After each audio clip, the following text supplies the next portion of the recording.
Olá, hoje é sexta-feira, 26 de abril de 2024. O grupo de conjuntura está aqui reunido para mais um podcast. Hoje temos um convidado, né? Porque toda vez que o mundo do petróleo sofre um solavanco, nosso amigo Hélder Queiroz, professor aqui do Instituto, especialista em petróleo, sócio de carteirinha do grupo de conjuntura, como ele sempre diz, nessas situações ele é a presença certa aqui no podcast do grupo de conjuntura. Recentemente, há algum tempo, houve uma escalada do conflito no Oriente Médio. Isso aí acende um sinal vermelho, não só para a política, mas para a economia mundial. E, claro, também para a economia brasileira, né? É, a resposta relativamente branda de Israel aos ataques do Irã ao seu território foi uma resposta muito abaixo assim da intensidade que se esperava, né? Gerou um alívio nos mercados. É um alívio relativo, né? Porque o preço do petróleo ainda está rondando os US$ 90, ainda está perto disso, né? US$ 90 por barril. Foi o máximo que ele alcançou aí nesse período recente, né? No mês de março, início de abril. É, é, Agora, o economista Mohamed El-Erian, que é um economista bastante conhecido, né, ele levantou um ponto aqui de que há uma discordância de avaliação sobre o que vai acontecer no mercado do petróleo, o que vai acontecer no Oriente Médio, no âmbito da geopolítica, né? Que há uma discordância de avaliação entre o mercado financeiro, de um lado, e também o mercado de commodities, etc., e, de outro, os especialistas em segurança nacional. Enquanto o mercado entrou nesse, vamos dizer assim, um modo de calma, né, relativa, os especialistas em segurança nacional entendem que houve uma quebra de paradigma, né, uma mudança de paradigma no Oriente Médio, né? E apostam que a escalada das tensões veio para ficar, vai ser duradoura, a partir de vários fatos, mas um deles é que os países, no caso Israel e Irã, cruzaram várias linhas que antes eles não tinham cruzado, como, por exemplo, fazer ataques diretos ao território do outro, né? Mas, enfim, se esses especialistas em segurança estiverem certos, é, novos choques de petróleo poderão ocorrer e resultar como um resultado do desdobramento do conflito, né? E as consequências para a economia mundial e para o Brasil serão severas. Caso contrário, supondo que eles estejam errados, que o mercado tenha razão, a gente pode até esperar que a desaceleração da economia mundial esfria a demanda, talvez os preços no futuro próximo, o que seria um quadro mais compatível com aquele cenário que a gente tem comentado aqui no podcast, outras vezes, que é aquele cenário do pouso suave da economia mundial, que ainda é o cenário preferido, enfim, dos analistas, né? Preferido é óbvio que mas é mais provável, digamos assim, para a maior parte dos analistas. O fato é que só essa alta que aconteceu do petróleo esse ano, combinado, o preço do petróleo em dólar, né, que foi de uns 79, 77, uma coisa assim no final do ano passado, para 90 agora, né, combinou-se também com uma desvalorização do real, que não foi pequena também.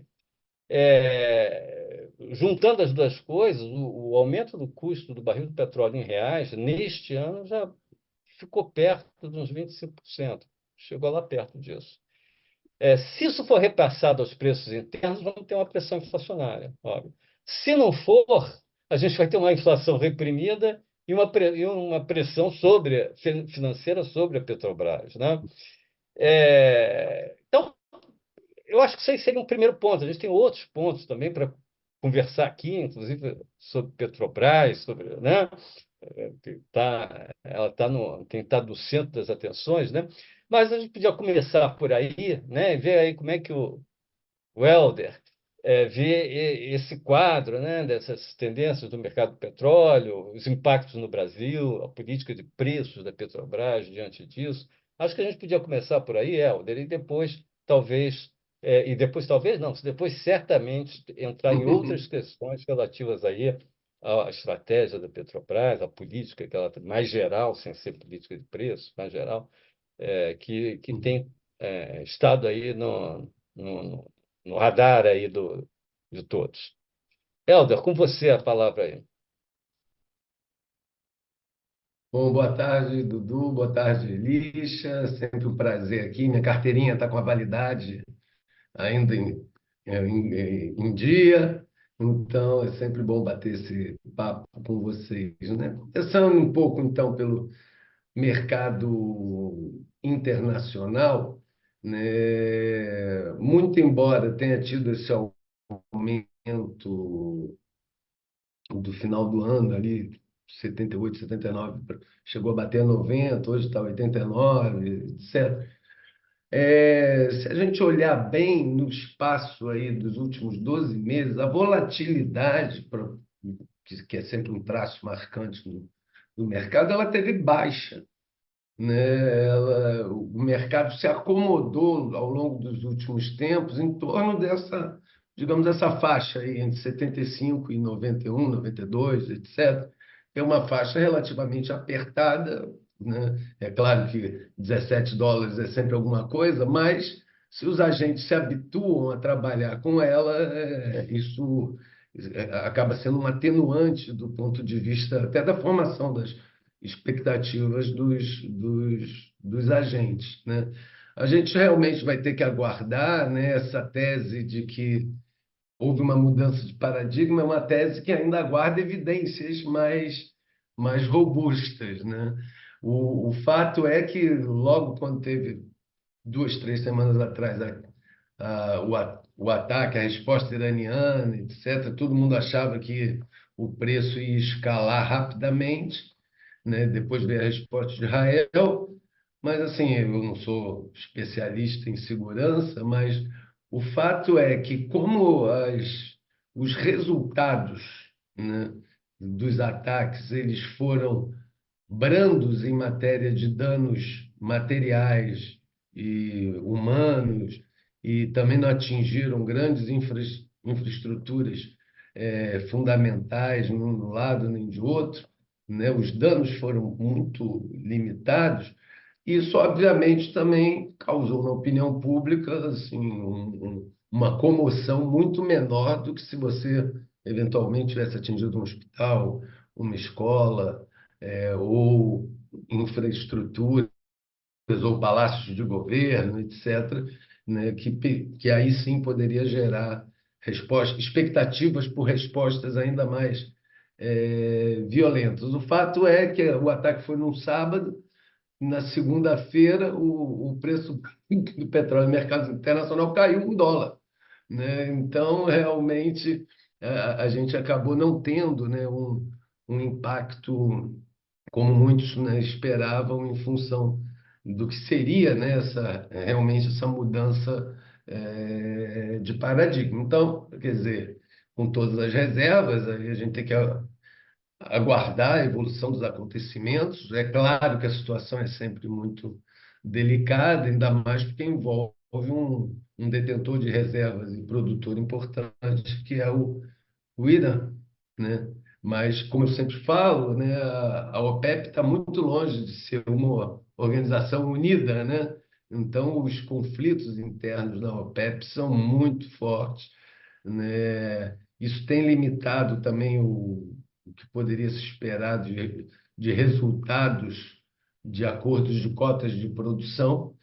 Hoje em dia, o mercado ficou mais competitivo, porque o market share da OPEP é bem menor do que era no passado.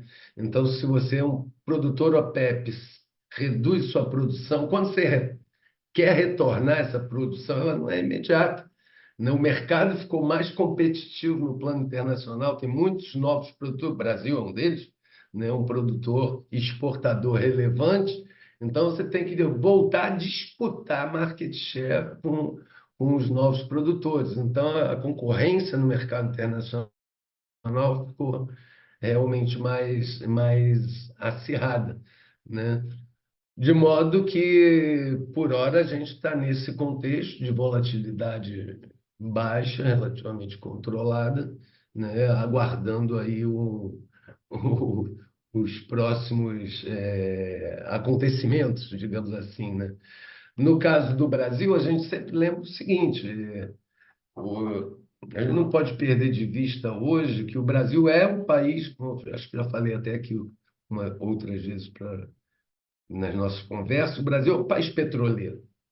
Isso significa o seguinte, né? Dado que a exportação é muito relevante, né? O preço sobe, acaba sendo bom do ponto de vista do balanço comercial para o Brasil, né? O preço sobe, acaba sendo muito bom do ponto de vista da arrecadação de royalties e participações governamentais, porque estão atrelados ao, ao valor do petróleo tipo Brent, né? Então, evidentemente, isso gera impactos, por um lado, positivos no plano macroeconômico. Por outro, como você bem pontuou, né, você gera questões associadas às pressões inflacionárias, né, com as perspectivas de repasse, ou alinhamento ou não, né? Acho que a gente já conversa aqui há vários anos e esse tema é sempre recorrente, porque não se tem uma solução que envolva transparência, periodicidade, etc. Então, a gente nunca sabe o que a Petrobras vai fazer. É, Você mencionou também muito bem que houve uma desvalorização cambial, e aí, por sorte, esse movimento que foi controlado, contido, né, do preço do petróleo, não ensejou uma necessidade, uma pressão ainda maior para a Petrobras reajustar os preços aqui dentro. Porque, como eu costumo falar, a crise e de curto prazo de formação de preços de repasse, ela sempre aparece quando, ao mesmo tempo, você combina desvalorização cambial com aumento do preço do petróleo.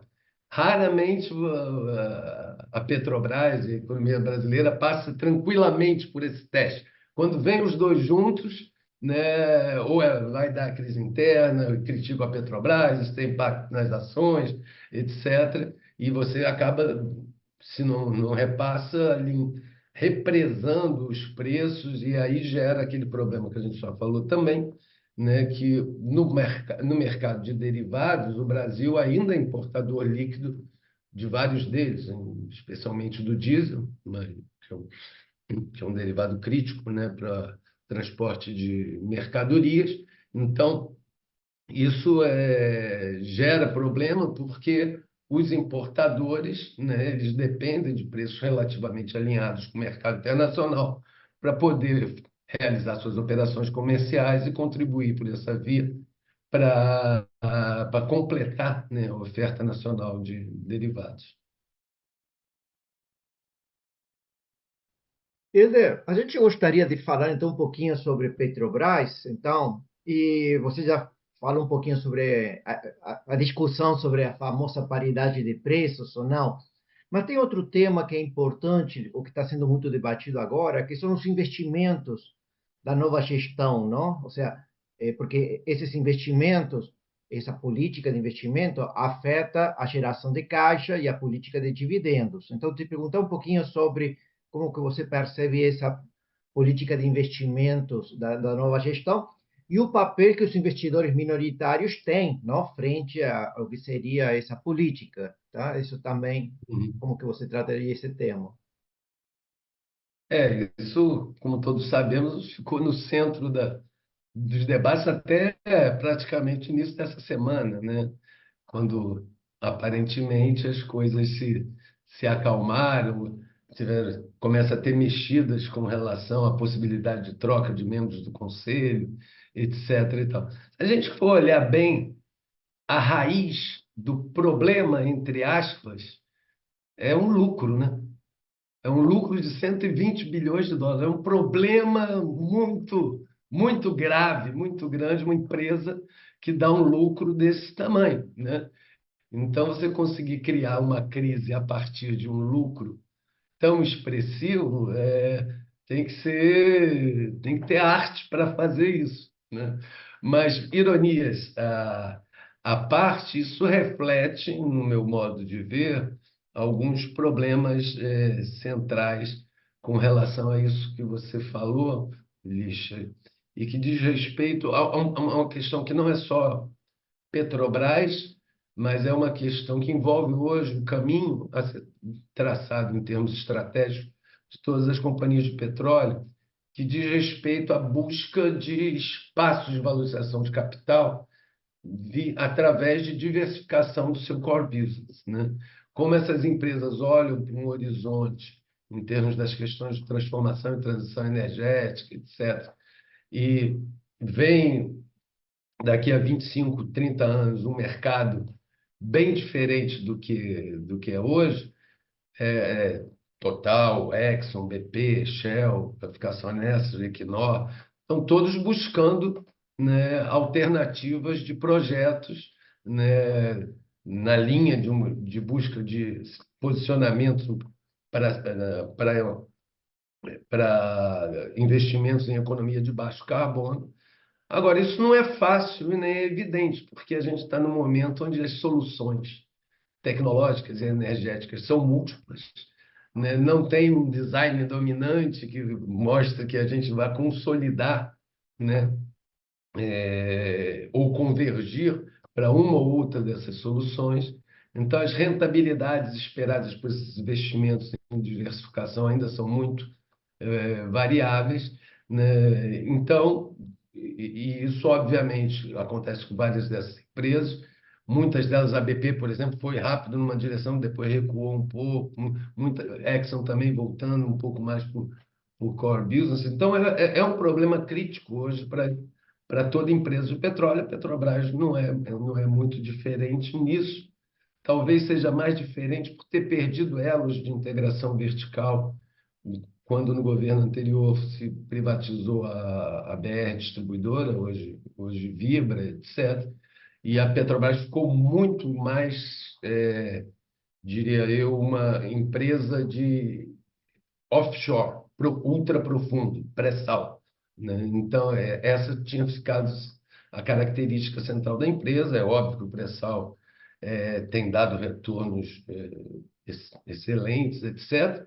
Mas o dilema agora e isso está no centro da discussão de distribuição de dividendos vis-à-vis mais recursos para eventualmente participar com um grau de autofinanciamento mais importante em novos investimentos. A pergunta é quais seriam esses novos investimentos, né? A Petrobras criou uma diretoria de transição energética, etc. Sinaliza ali projetos eólicos offshore, alguma coisa na volta de petroquímica, fertilizantes, ou então, voltando mais o seu próprio core business, tem um debate interno, inclusive, na empresa, sobre se vale a pena ou não investir em refino, etc.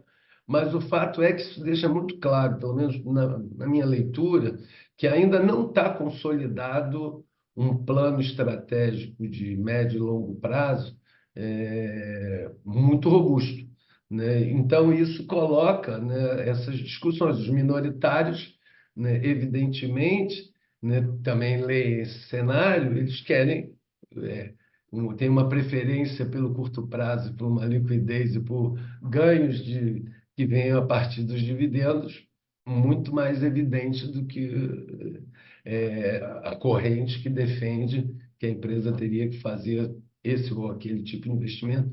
Mas veja aqui que eu estou falando esse ou aquele, porque falta ainda, eu acho, uma definição mais clara e mais robusta que equilibraria melhor o plano estratégico com projetos de curto, médio e longo prazo, com expectativas de rentabilidade em todos esses horizontes temporais, né? Então, eu acho que esse é o problema crítico, né? Por outro lado, a gente também não pode esquecer que esse problema da distribuição dos dividendos ele também favorece a própria União.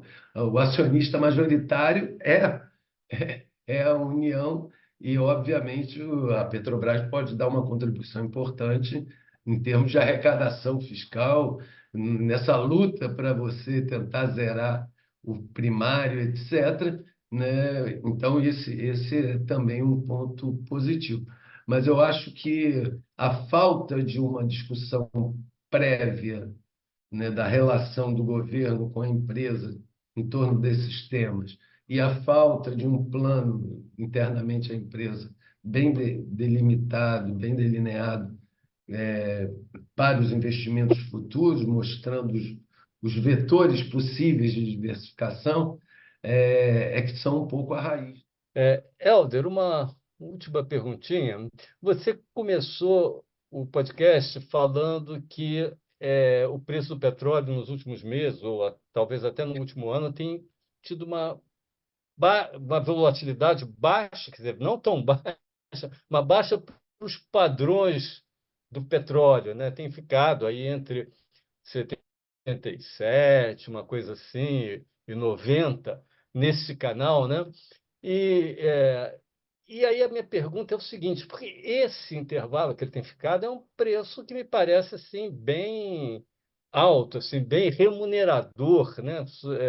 A gente já conversou no passado aqui sobre custos né, do petróleo para a Uhum. Petrobras, etc. Esse nível parece assim bem alto. E aí, juntando com essa última questão que você estava colocando, né? Até que ponto, quer dizer, na medida que esse preço continue aí, isso aí pode estar influenciando, ou pode influenciar essa indecisão quanto à diversificação. Eu sei que quando elas pensam na diversificação, estão pensando no longo prazo, que é óbvio que, num bem longo prazo, a ideia, o petróleo vai ser substituído por outras fontes. Mas até que ponto isso não atrasa, né? Porque ele ficar concentrado no petróleo deve estar sendo altamente remunerador, né? Então, o que você acha disso aí? Ou Não, você com acha que esse certeza. atraso todo na definição dos investimentos é mais uma questão de gestão da Petrobras? Não sei. Não, não é só da Petrobras. A gente, quando eu dei os exemplos das outras petroleiras, falei até do recuo, da BP, etc. O preço nesse patamar, ele favorece a manutenção de muitos projetos e até a expansão ainda dentro da fronteira normal do core business, né? Então, alguns desses recuos, né, entre uma rentabilidade segura, que você vai se apropriar de uma parcela importante da renda petrolífera e investir em projetos onde a rentabilidade ainda não está dada, ou seja por conta da maturidade tecnológica, seja por conta da indefinição da demanda, por exemplo, com relação ao hidrogênio, etc. e tal, é óbvio que as empresas têm estado mais cautelosas com relação a isso, né? Mas só para finalizar com a volatilidade, se a gente olhar é, o 7 de outubro, que é uma data marcante por conta do conflito de Israel na Palestina, o preço praticamente estava lá 78, 79, 80 e pouquinho, né? Um mês depois chegou a 85, hoje está aí 89, né? Então, historicamente, quando eu digo que é baixo, né, é porque você olha as curvas, né, a volatilidade existe, mas ela está comportada dentro dessa faixa. Isso faz, como a gente também já falou, que os agentes se acomodem e acomodem suas estratégias considerando esse preço por pelo menos mais um tempo. E aí eu concordo com você, assim, isso pode atrasar, né, a busca por novos projetos em vias de diversificação em todas as empresas, ainda mais se o seu plano de diversificação ainda não tiver muito consolidado, isso gera ainda mais debates, dúvidas, etc., sobre a rentabilidade que esses novos investimentos podem vir a gerar. Ok, Helder, muitíssimo obrigado por essa conversa tão interessante, né, e instrutiva sobre esse tema, né, que está sempre aí em voga, né? Volta e meia a gente está tendo que voltar a ele. Obrigado a todos, e até o próximo podcast do Grupo de Conjuntura na semana que vem. Até lá. Obrigado aí a vocês. Voltamos a qualquer hora em edição extraordinária, se precisar, né? Mas sempre um prazer bater esse papo com vocês.